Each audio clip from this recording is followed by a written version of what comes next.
Diary, it's April the 12th, 2023, and I'm in the middle of an exciting experiment, which is to evaluate two very bargain priced smartwatches. They are the GT Fit watch, which I shall put there. You can see that camera. And also the P32 watch, which again I shall put there. Now, both these watches are remarkable in the sense that they are priced at under £30. But the focus of this review is of the actual smartphone app that accompanies either of these watches.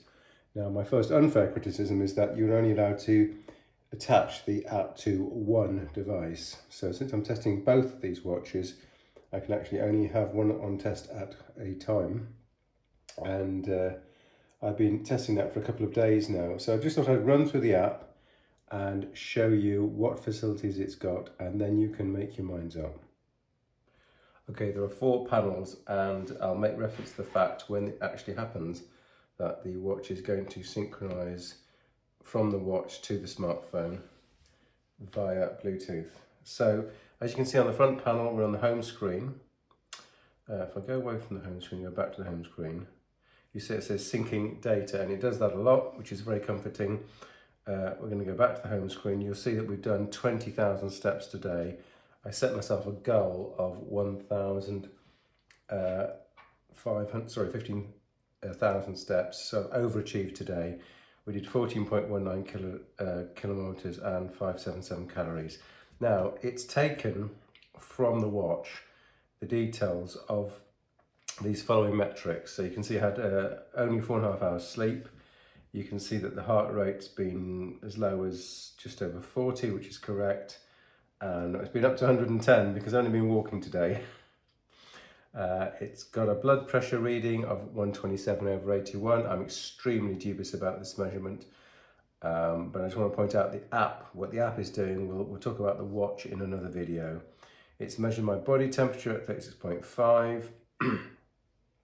And it's measured blood ox at 97%. For all of you that know, that's quite a low reading. Okay, the next panel, so those are the metrics. You can choose what metrics it displays on the screen. I've chosen everything. Okay. Panel 2 is sport. So in this panel, you can either choose one of the activities that's at the top here, or you can configure the list of activities. So if you press the plus key, you'll see at the top, you've got the activities that appear on that top line, that previous top line, and at the bottom, you've got the optional exercises. Now, when I first got the watch and the application, all these optional exercises were at the top, and it was just like a sea of exercises. So by pressing the minus key millions of times, it seems, I've got rid of all of the ones I didn't want and just put at the top the ones I do want. So that's how you choose between this panel and this panel. So when you go back, if you press the go key here at the moment, you'd start an outdoor run and you'd start it on the watch. So this isn't going to start it on the phone. Everything that's done here pushes it down to the watch. Alternatively, if you scroll to the right here, you'll see if I click on walking, it shows you what has been achieved today. So today it says I did, or this month, which is today, I did 11.23 kilometers, of which the last single event was 8.15 kilometers. We can set a goal for what we are about to try out. Again, this is if you want to start a new activity. If I press start there, that would start a new activity. These are the sports settings. So this is saying to broadcast from the phone, I believe, to the smartphone every 1 kilometer. And it's going to send this information to the smartphone. This is the high heart rate alert.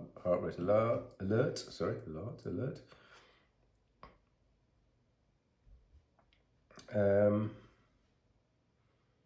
just trying to click on So we can see the detail of the two walks that I put in today, and it shows you the duration, number of steps, etc, etc. That's the second panel. Third panel, so again, it's quite nice. It says syncing data, and it literally is getting this information from the actual smartwatch, which I very much like.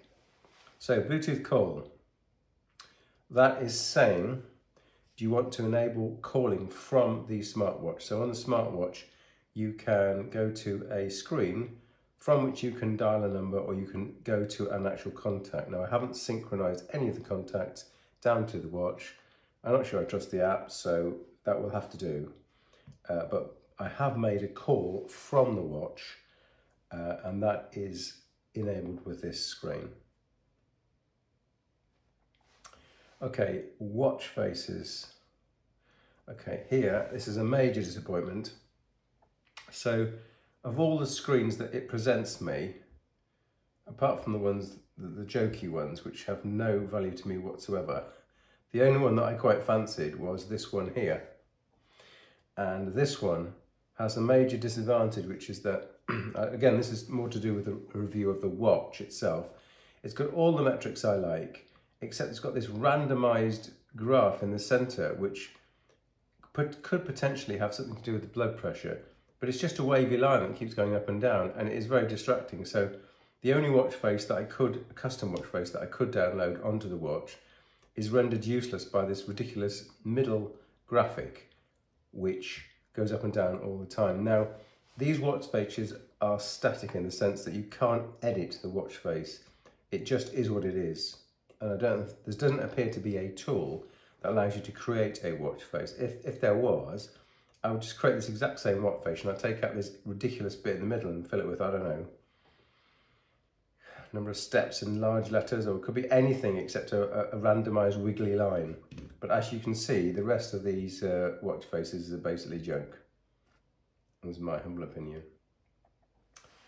What else is here? We've got custom dial. So that's the watch face that's somehow customized, and you can go into that watch face and you can change the background settings. So that's quite nice. You can take any arbitrary photo that's on your phone and you can put it into there. But once it did that, then I couldn't easily read the actual text. I mean, you can change the text here. So that's an example of their graphic. I mean, you can change the text colors using these buttons, this button. And then you can synchronize that down to the phone and have that as one of the watch faces.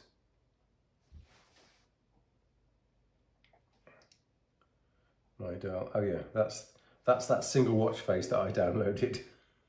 Oh yeah, you can edit it. What can you edit? Oh yeah, you can just select that on or off. And if you select it on and off, all you do is you delete that watch face from the phone. So again, it's totally useless. It's not what I was hoping, was editing that watch face. It's just removing that watch face from the watch. What a disappointment. Heart rate settings. I have it set at automatic, and it's 180 here, but elsewhere it was 150. So I think that either of those values is quite high for me. But for a lot of people, that's not a high number, so it may not be appropriate for you. Again, there's no way to change that number. It's 180 here, and it's 150 somewhere else. Body temperature setting.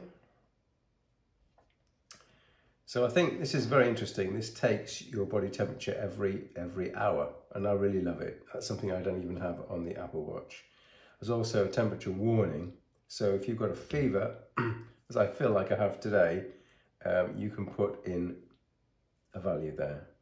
That's very useful. I like that. Blood ox. Again, when is it taking the blood ox? And it's going to do one every hour. Again, that's very, very good. Phone is, am I linking the watch to the phone? So when the phone call comes in, you get a vibration on the phone. So that's very handy. SMS, similar sort of thing. When you get a SMS come in onto the phone, it's going to vibrate your watch, and also I can see the SMSs on the phone. Unfortunately, in such an unreadably small font, I can't read them. App. Now this is hilarious because this is telling us that it's going to send messages from any of these apps to the phone. Now if you notice, the list includes Google Plus, which hasn't been around for, is it 4 years now? And Hangouts. Again, I don't think we're going to get Google Hangouts coming up anytime soon. So it has a few problems here, like the list isn't very appropriate, but there is this other, which is quite good. So yeah, I have had that working. The only problem to me is that the alerts are displayed on the watch with an enormous screen in a font that's so small I cannot read them clearly except with glasses on. So if only you could change the size of the text font on the watch, you cannot do so. Sedentary reminder, that is to alert you if you've been sitting down without moving for too long. That's very useful. You can have an undisturbed period.